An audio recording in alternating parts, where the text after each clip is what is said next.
Well, hello everybody. Welcome to a new episode of our webinar series, Tawheed, Spiritual Unity of the Three Principles. And today we've got a really special guest, actually. I've been looking forward to this conversation. And the guest is Marina Galan.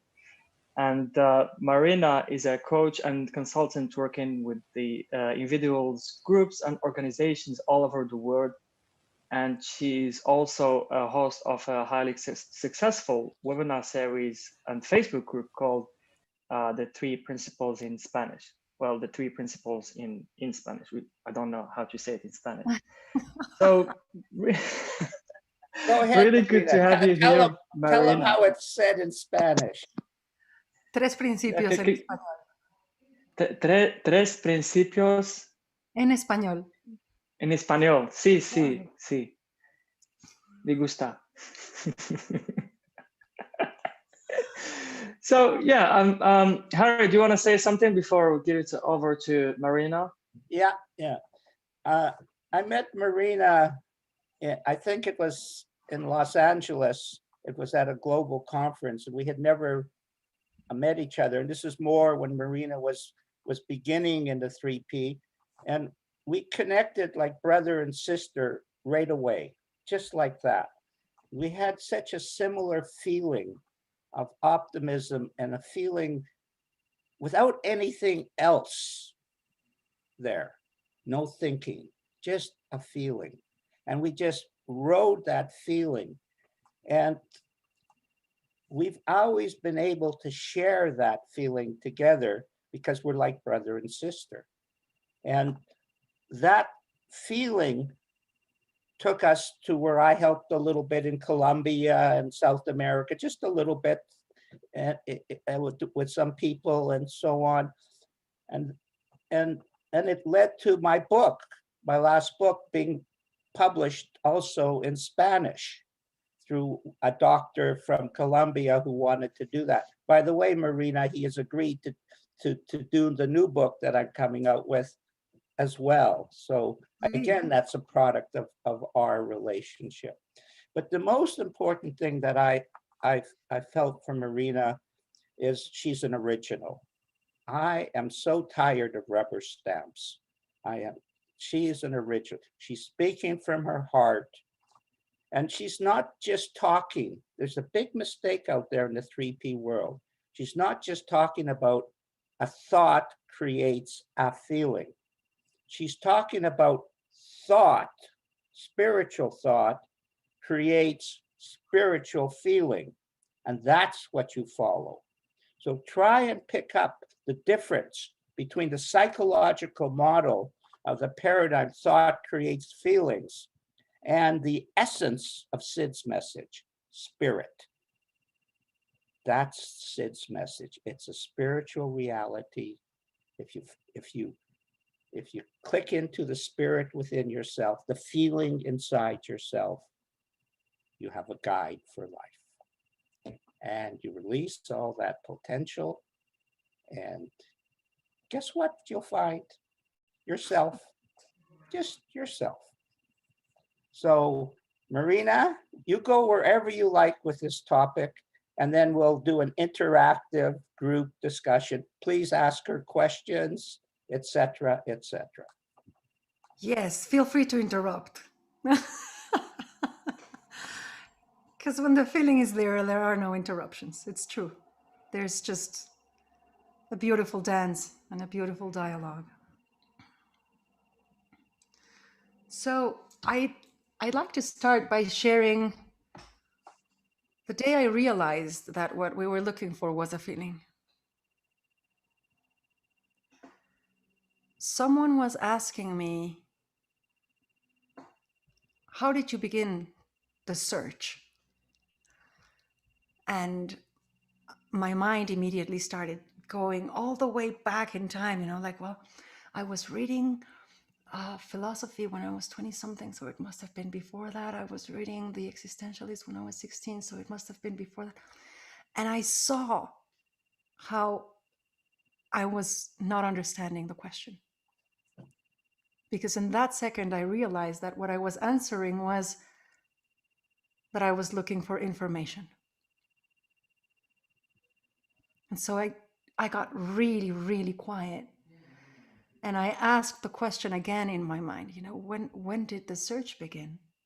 And the image that came up was me sitting in the roof of my house when I was a little girl, looking out at a stretch of sky that I could see, and I could see the clouds fly by.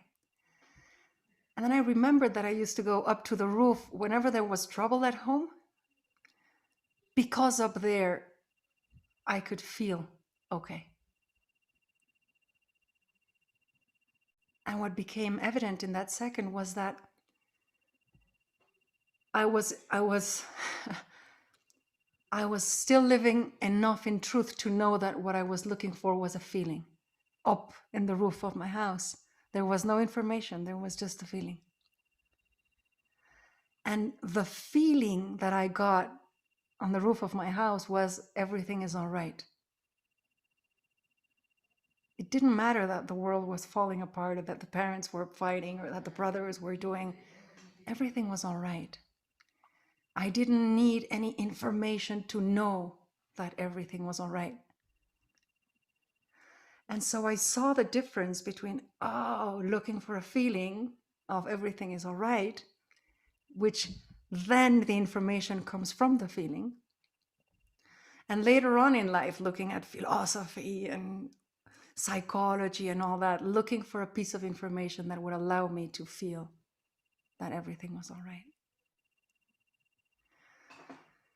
And since that day, I started observing around me, especially my kids, how they are surfing life just looking for a feeling. And when they fall in the misunderstanding of believing that what they're looking for is information, how it all goes just south from there. And like I usually tell the story of this particular day. One of my sons was caught up in a thought storm, and the content of the thought storm was, "You don't love me, mother." And right? And his mind was coming up with so much evidence that I didn't love him. So much. But I could see my mind bringing up a lot of evidence that I did love him, right? And I saw that it was not about opposing what his mind was bringing up to what my mind was bringing up. He was just in a thought storm. And I remembered what it felt like when I thought my mother didn't love me. I still do sometimes. And so I could tell him, I understand how you're feeling. I know what it's like, and it's horrible. I am so sorry that you're going through this. Let me sit with you. And I brought him some lemonade and some tea, and I hugged him, and he calmed down, found his ground again. And then I just asked him, how does it look now? He said, no, now it looks like you do love me. And then he stopped and said, well, not only does it look like you do love me, it feels like you do love me, because you just sat with me through this. And I saw how he was going to the information again, but he was recognizing the feeling.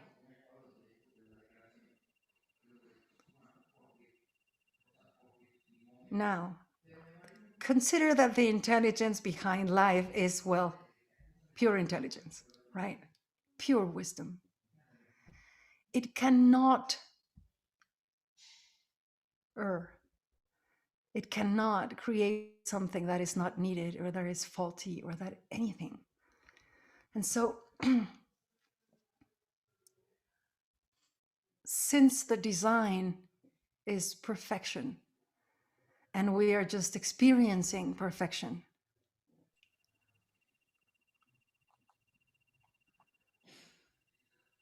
we have the possibility of looking at it in order to find truth, in order to find source, in order to find spirit. I like your word, Harry. But if you look at the design, you will see that the whole guidance system is just feelings. It's just emotions. what drives us in life, what moves us forward, keeps us back, helps us balance. Everything is just a feeling. And so you start noticing that every feeling is just an expression of wisdom, an expression of wisdom intended to guide us, intended to bring us home to source, to ourselves. But as a society, we have created a reality in which some feelings are sought and some feelings are rejected. And we have placed ourselves in an impossible situation in which we refuse to listen to the guidance system because we think it means something about us. Feeling these emotions means that I am not a good person. Feeling these feelings means something about me. It's not complicated to see. I mean, you see it everywhere. Like a car will tell you that it's running out of gas, but you want the information, don't you? It's not the information that you would like to hear, but it's useful information always, right? So we learn to appreciate the information. We learn to appreciate the wisdom that comes from understanding feelings and relating to them in an honest, truthful way. And that reveals our freedom to feel anything and to guide ourselves, allow ourselves to be guided by that wise system, that system of wisdom to bring us back home, to bring us back to ourselves. I've been thinking about balance a lot lately, and how everything we do is an act of balance. Like sitting down is an act of balance, right? Feel it. If you close your eyes, you will feel how your body is balancing itself constantly. When we stand up, it's an act of balance. When we sit down, it's an act of balance. Every step we take is an act of balance. You know, even when we're lying on our beds and we turn, it's an act of balance. We cannot subtract ourselves from the experience of balance. It is always happening. But movement requires a voluntary loss of balance for a second, graceful. So when we walk, we voluntarily lose balance and we catch it again. And when we run, we voluntarily lose balance. And when we stand up, it's all just this graceful invitation to move forward by playing with it. I mean, look at dancing. Dancing is the most gracious and beautiful and elegant loss of balance. It's a play of loss of balance.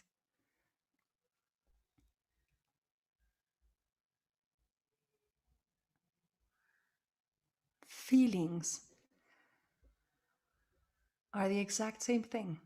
They are a dance of balance in life. They are. I recently saw an ad online for a board where you have like a ball and then a wooden board on top of it. And then in the middle of the board, they have carved out a maze, a labyrinth, and they have a little ball in it. So you stand on top of the board and you can play with the whole thing as you ride the maze. And I was thinking, oh my God, that's such an amazing metaphor for the whole thing, you know, like you are up there and you are feeling yourself. And the way you are feeling yourself is what guides you to keep the balance, but it guides you also to be able to complete the maze, to have a direction. And so in reality, the ability to feel ourselves, which is, at least in the physical world, is called proprioception, the ability to feel oneself, right? Physically. But the ability to feel ourselves emotionally, spiritually, is what will guide us through life, right? Because feeling ourselves physically is what guides us in life if we want to move forward, if we want whatever we want to do. So the ability to feel ourselves emotionally and spiritually is what will guide us inevitably, spiritually, emotionally, to ourselves.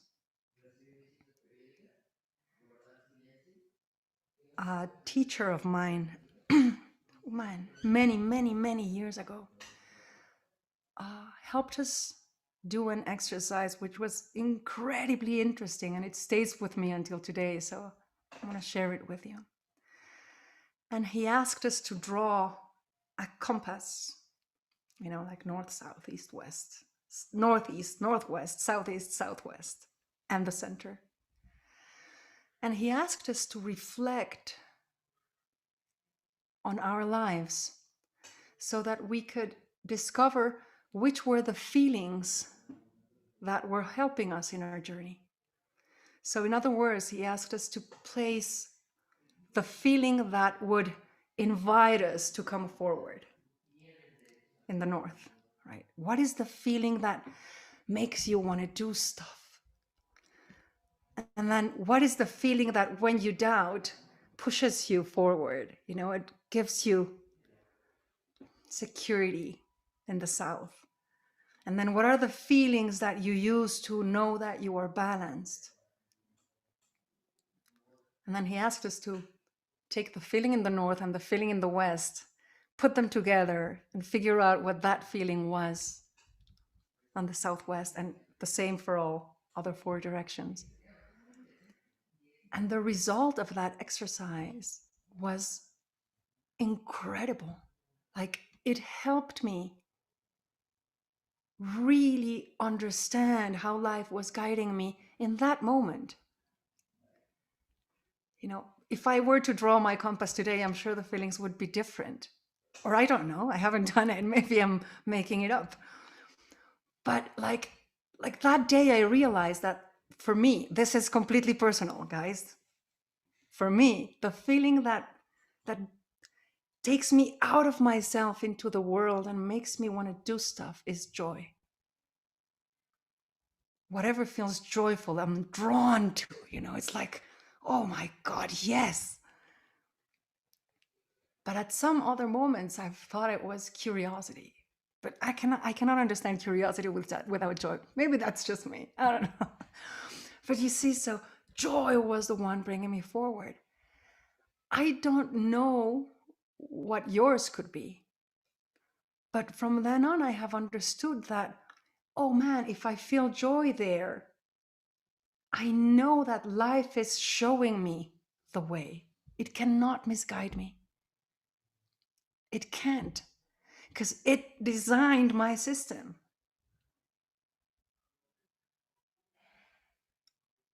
So realizing that feelings are the guidance system is what allows me to collaborate with life in terms of where it wants me to go. Because life designed my system and it designed the world around me. So everything is in perfect synchronicity.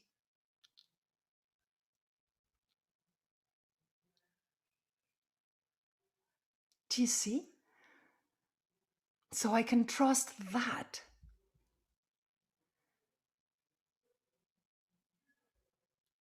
I cannot trust what I make up afterwards, the whole personal. Yes, there is immense joy, but I don't think it will be really necessary because do I really need it? Do I really need to do that? Or will it bring me money? Will it bring me power? Will it bring me popularity? Who cares? It brings me joy, right? I can trust that. Harry, you're muted. I see you speaking, but you're muted. Here. It's spiritual. There's spiritual reality and the personal reality. Exactly. You have to understand that's what she's talking about. She's not talking about how you're dealing with problems. She's talking about the spiritual reality. That feeling is the only balance in life. I love that word, actually. I've never really used it too much, but it's true. Sid said, we're all schizophrenic. We all go up and down. Every day we go up and down. But with balance, with your image of balance, we naturally arrive back at the perfect design of spirit. Us, me, perfectly designed as spirit, expressing joy, your word. I would use fun, my word. You know, it's just a different word, but the same thing. So inside out, inside out, inside guide, out we the beauty of our thinking. The beauty, Harry. That's it, the positive of our thinking. Beauty. Stop thinking about the negative of your thinking. Stop talking about that. That's not the three principles. That's an aspect of the three principles. That's true. You know, I was reflecting recently on Jack Pransky's words, where he says, we are all love, peace, well-being. I think those are the words he used, but well, my interpretation of the words he uses. Love, wisdom, well-being, and the ability to believe we are not. Right?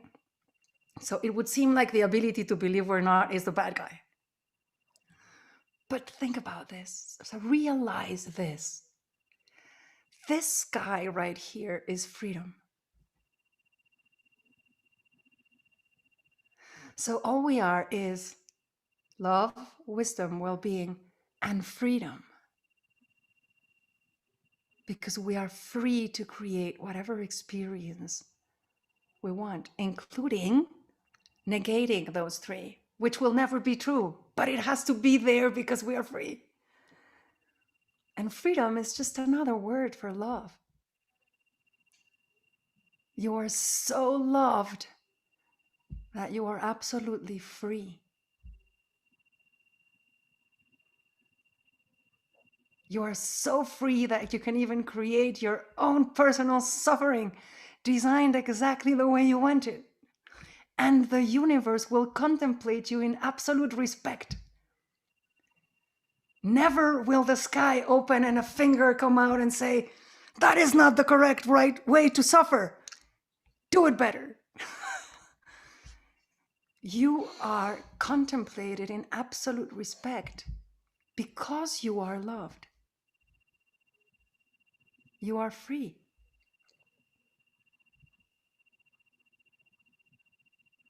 And so, yes, love, wisdom, well-being, and freedom. Freedom to believe that we are not and experience that. It's just how we use our freedom on any given moment that will bring this experience or that experience. But it's ultimately freedom. So how freaking amazing is it to know that my suffering is proof of my freedom? My suffering is proof of the love of spirit for me, right? It's insane, but it's true.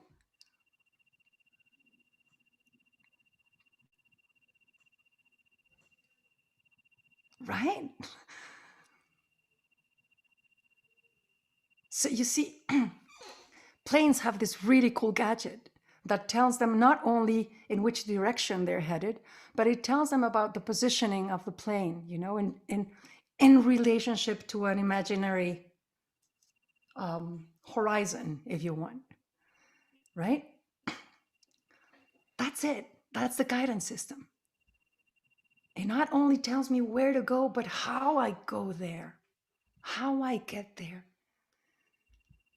Because we get to feel everything and we are free to feel anything. Held in absolute knowledge of the fact that we are fundamentally okay, regardless of what we are feeling. So it's not, oh, the power of looking for that feeling. No, it's the power of looking for a feeling of balance. Oh, I'm needing more to the right. I'm needing more to the left. Hold on a second. Wind is coming. How do I deal with this wind? Oh, I adjust.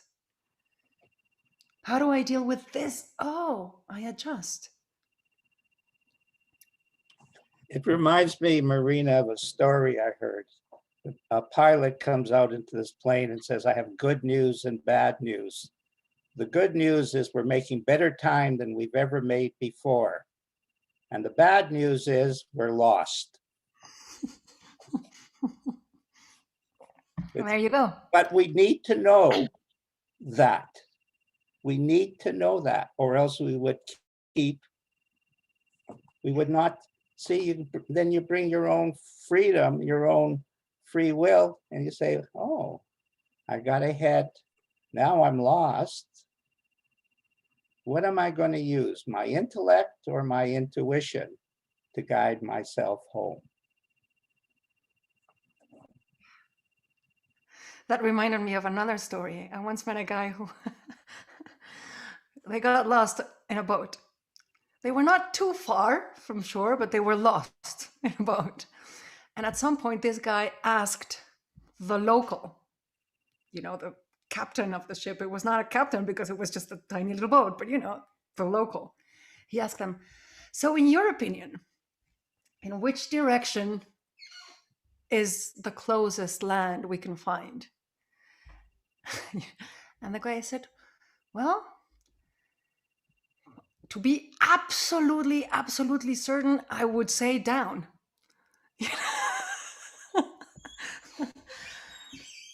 Well, yeah, it's true, right? But, okay, so here's the thing. Anthony de Mello used to say, enlightenment is absolute collaboration with the inevitable. Now consider the words, absolute, right? What does that even mean? Collaboration. Oh, we're in this together. I will not act the drama as if I were alone in it, which we all do, by the way. So come on, guys. We are not alone in this. And with the inevitable, which is what?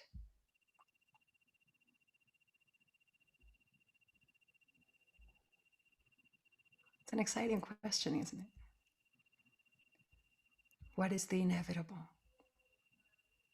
We have a question from Suzanne. Hi, Marina.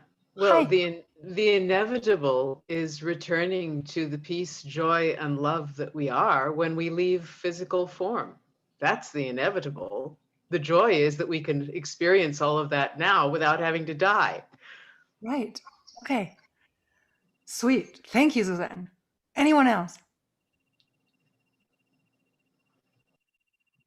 Come on, Alberto, you can answer that one. That's an easy one for you. I don't have your credentials, Alberto, but if Harry says it's easy for you, it must be. Go on. I'll ask the locals.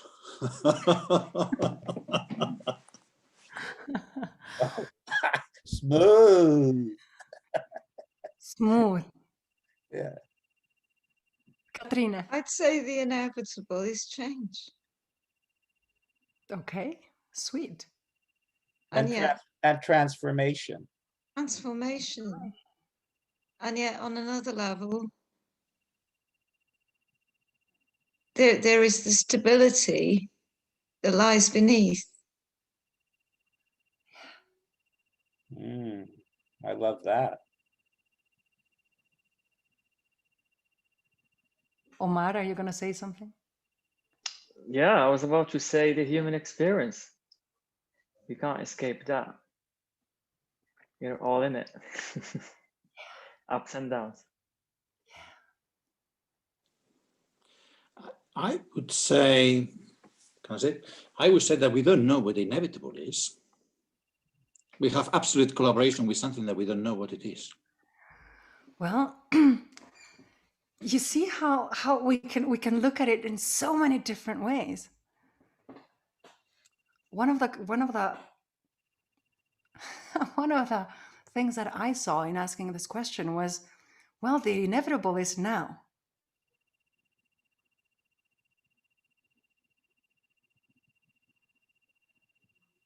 Whatever that means. The inevitable is now. Because it's here already. What are you going to do about it? But yes, you can look at it at so many other ways. Yes, human experience. You cannot escape that because you're human. Another way of saying it would be the inevitable is you.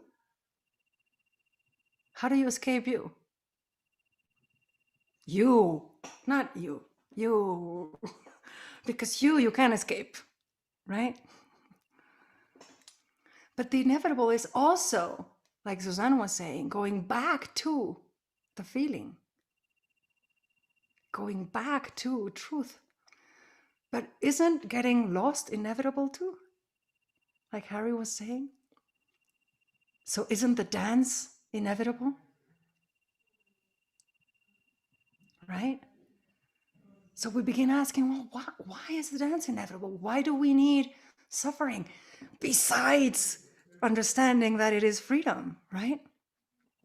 Well, because we grow, we evolve by contrast. It's the only thing we know. Contrast. So if I don't know what lost is, I don't know what found is. If I don't know what suffering is, I don't know what calm and peace and being in spirit is. So Marina, we have Joe has something to contribute as well, and then yes, please, Joe.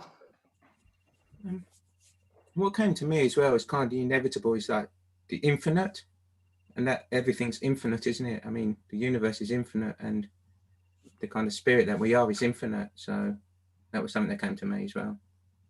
Absolutely. It's inevitable. Life is inevitable. Consciousness is inevitable. Thought is inevitable. Feeling is inevitable. Growth is inevitable. Evolution is inevitable. No, my son once asked me, so more or less, how often does evolution happen? It's like, well, it is happening as we speak. And this is not, you have to wait 125 years for evolution to happen again. No, this is happening, right? So we are happening. Someone pointed out something really interesting to me this morning, that in English, you cannot have a verb without a noun. So you have to say, it rains. You cannot say rains, which in Spanish you can. But in French, you can't. So it's interesting to see, how we split it into what is happening. But if you ask, well, what's the it when it rains, right? So you're pointing out to the connectivity of everything. I am pointing out to the connectivity of everything. I am pointing out to oneness, Harry. That is the oneness, the connectivity of everything. Yes. And I am pointing to the happening of oneness. Yeah. Martin. Hello. Hi. I've been obsessed with your podcast lately. I've just been listening nonstop. And what you just shared was with the now, and there was some sort of quote that I'm gonna butcher it, but hopefully it'll bring you back enough so you could share it a little bit more eloquently. Which, With the battle of like heaven and hell, I guess, where it was, if you're in agreement with now, then you're in heaven, and if you're yes, arguing, I don't know how to say that, but I felt like that's what I was starting to think about. the words of Jeff Foster. That's it. Yeah. Yeah, the words of Jeff Foster, who said, "Heaven is the present moment, and hell is wanting the present moment to be different." Yeah. So you see, when we are wanting the present moment to be different, we are not flowing. We are not flow. We are not adjusting. We are in disagreement. And from disagreement, we cannot adjust.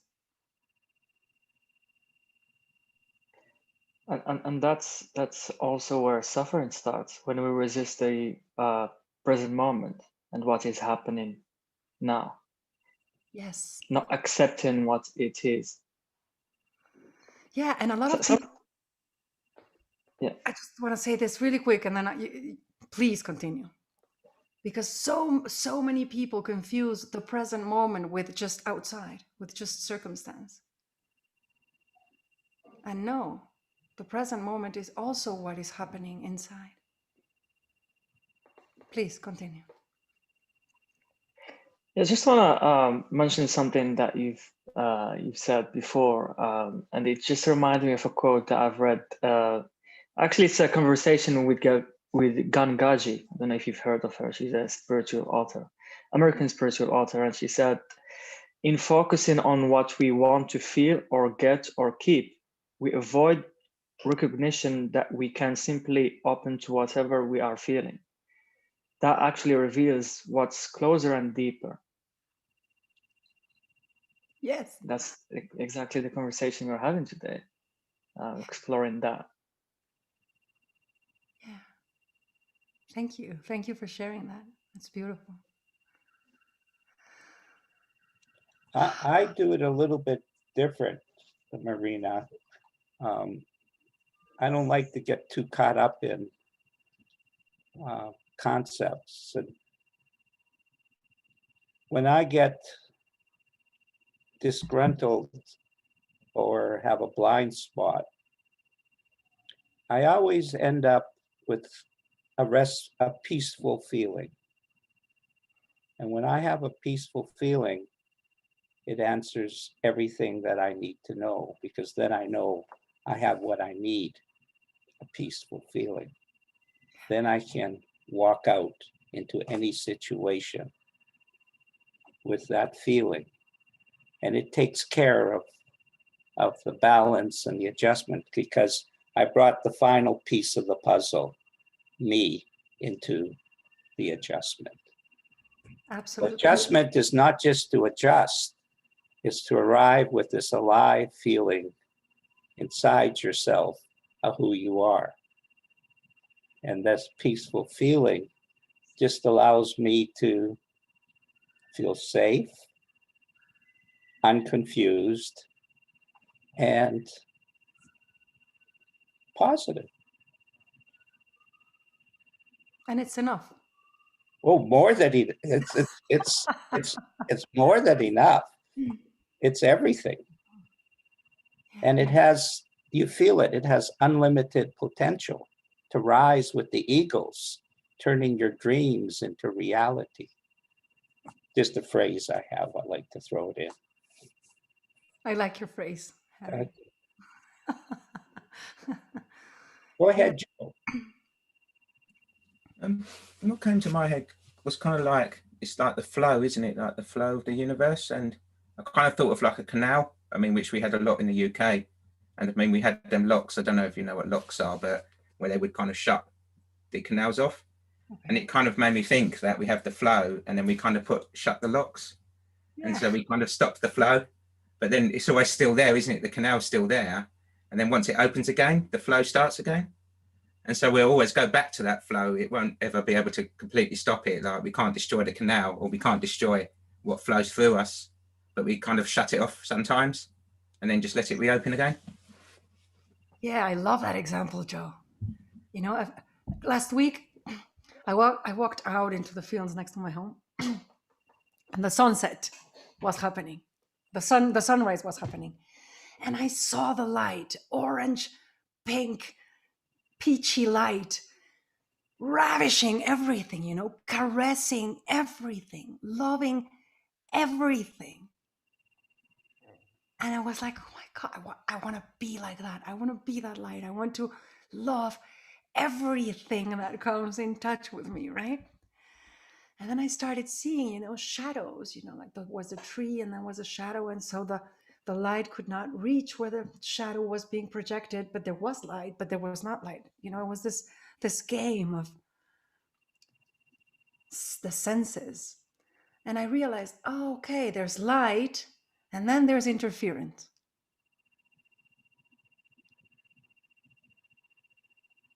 But there is light. And I started thinking, you know, like, oh, this is what we do. There is light, and then we bring the interference. And then we fall in love with the interferences and we cling to them, and then there is resistance. I don't want to let go of the interference. You see?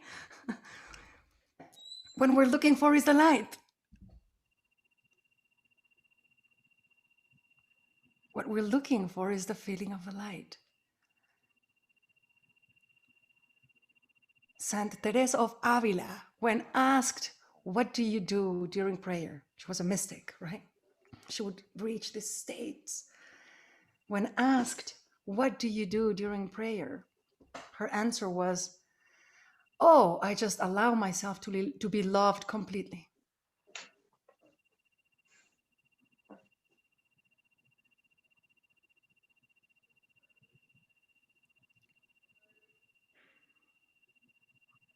Why would we resist that?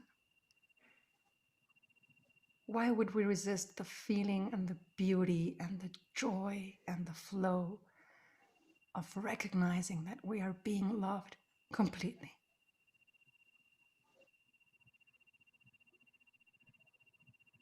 And once we experience that, you know, being loved completely, the only thing that makes sense is to pay the same respect, you know, to everything else. It's like, okay, this is it. This is the best possibility. Let's love everything completely.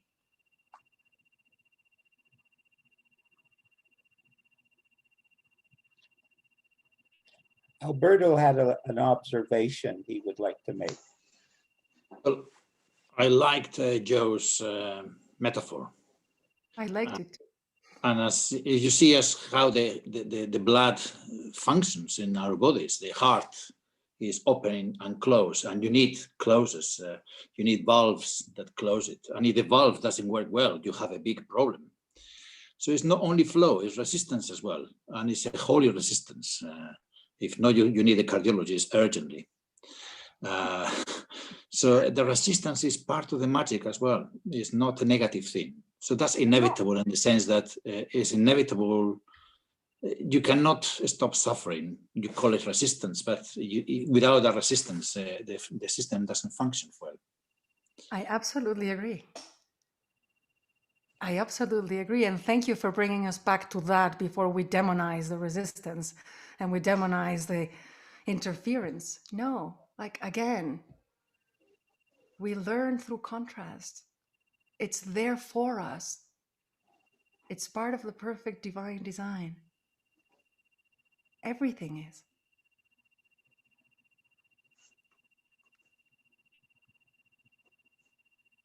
Hola, Daniel. Hello, everybody. Something that I wanted to share, which is similar to what's being discussed about resistance being natural, is what I'm seeing in myself more and more is that without the challenges, I have no way of knowing how much I've learned. Without being tested in the face of the difficulties that I am confronting, I would have no way of knowing what I have yet to learn. And so that's how, for me, challenges are becoming more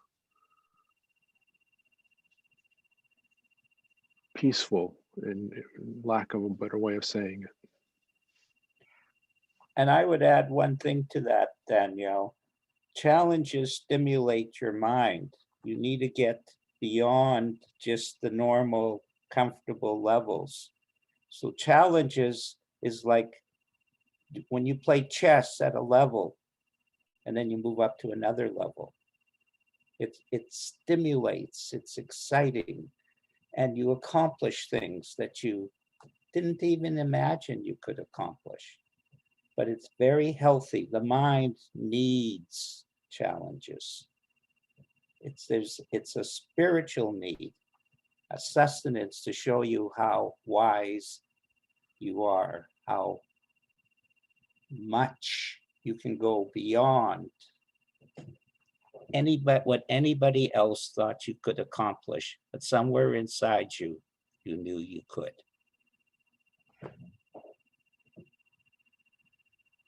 Yeah.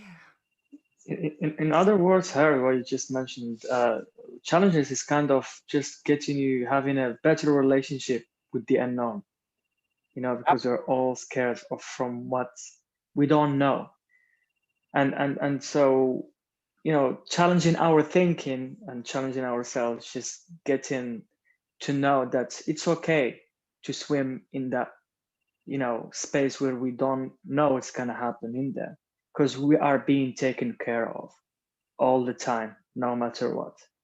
And I think this is one of those insights that's that can't be unseen. The moment we see that, oh my God, I'm always got it. I would always be fine. This infinite intelligence, Allah, Jesus, whatever you call it, got your back. So, That's yeah. how a client said it to me. Was we were talking about consciousness, and he says, you have to test consciousness. I thought that was a concept I had never heard of before. And I said, actually, that's right. How are you going to know it's true unless you test it? And when you test it and see that when you step into the unknown, it works perfectly. That's why Sid calls the three principles a working science. It absolutely works perfectly, as Marina is describing. And you have to test consciousness to prove to yourself that it is indeed truth. How are you going to know it's truth unless you actually test it? And challenges is obviously one of the best ways to test consciousness, not personal consciousness, universal consciousness, and the guidance that it provides. And every problem we know is caused by lack of consciousness. That's all. Simple. Yep. Martin? When Harry was just sharing that about the science, that what came to mind was like doing a science experiment, but not doing the experiment. Like you just come up with something and you just don't end up testing it out. And I don't know, that just seems so like ridiculous when you put it that way. Like you can't know unless you do it. So I appreciate that whole this back to my high school days with the science fair. You had to do your experiment and show that you at least did it. So I like that a lot, Harry. Thank you. Yeah, well, and some experiments, like they fluke something, of course, divine intervention, but they fluke it and they go, oh, I think penicillin came like that or something. All of a sudden you have this miracle drug for infection that the world told, and you fluked it. But because you did an experiment, it happened. Yeah, that's beautiful, Martin. Joe? I mean, what came to mind when Alberto was saying before about the gaps, and is I was listening to Alan Watts, and he was talking about music, that you have to have intervals in music or gaps in music, otherwise it would just be a long stream. Or he was kind of saying about the ball in space. If there's a ball in space, you can't tell if it's moving or not unless there's another ball. And it's kind of we need two, don't we, to kind of experience. So we can't experience the light without the dark, or we can't experience the joy without the suffering. And so we have to have the two to kind of know what the other's like. And so it's kind of that, isn't it? We have the two so we can experience the kind of the wonders and that, but we have to have the darkness as well. Yeah. And the three principles help point us in the right direction with that dilemma that we're in. And that's the importance of the principles, how you relate to darkness and lightness in your reality. And the fact, Harry, that you can find a good feeling in darkness. You can find a good feeling in challenge. You can find a good feeling in being sick. Yeah, absolutely. Absolutely. I at one point someone asked me, so if you had to use one word to talk about what your experience in the principles has been, what would you say? And I said, trust. It has been about trust.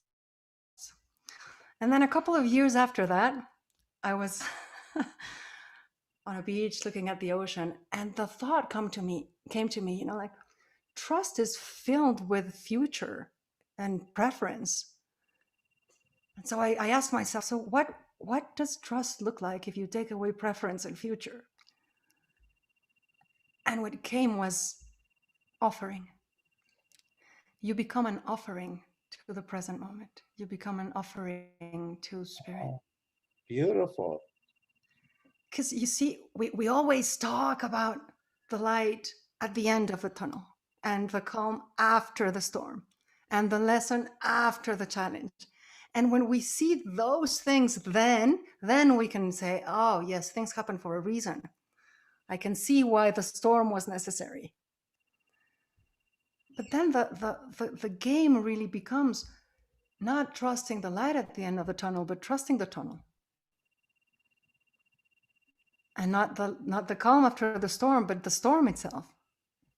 Because it is what will allow you to see the calm, precisely. This is what we're saying. Everything is necessary.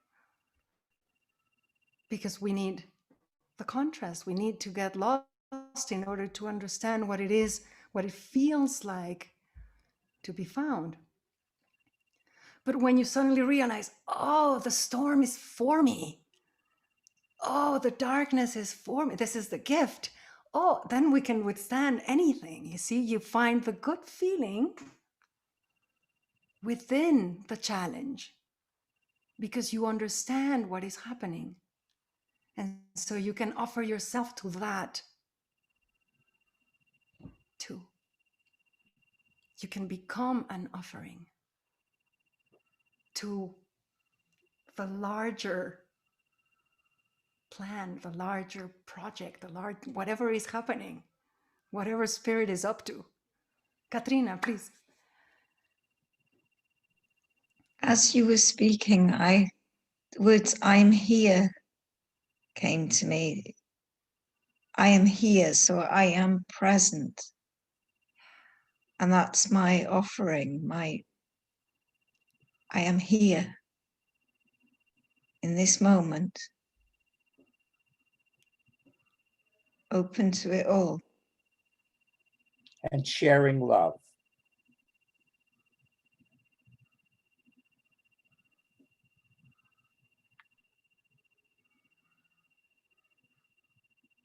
Alberto, you're raising your hand. Please unmute yourself.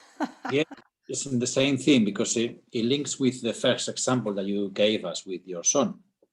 He was in the middle of a storm, a thought storm, yes.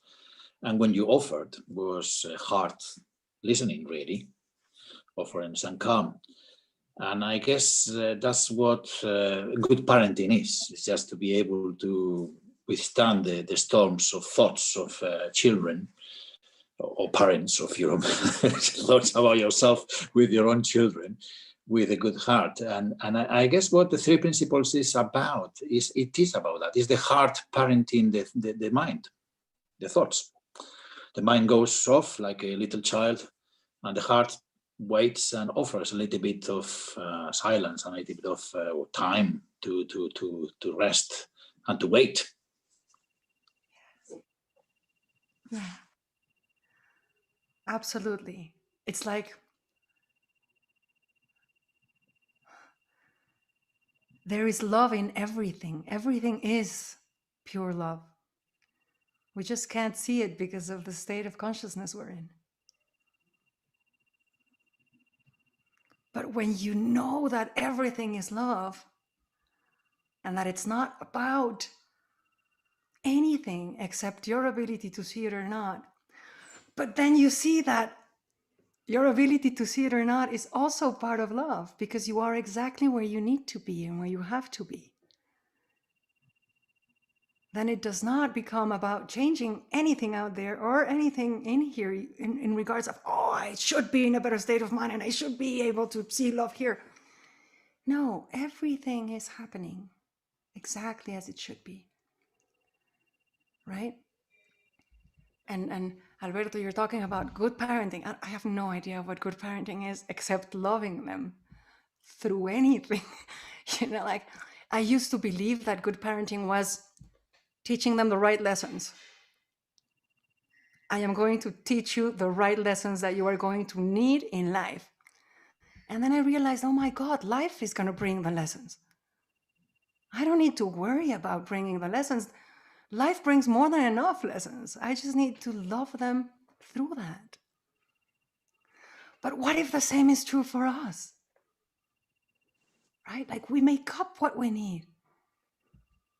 But life is bringing exactly what we need. We just need to love ourselves through that. And allow ourselves to be loved by spirit through that.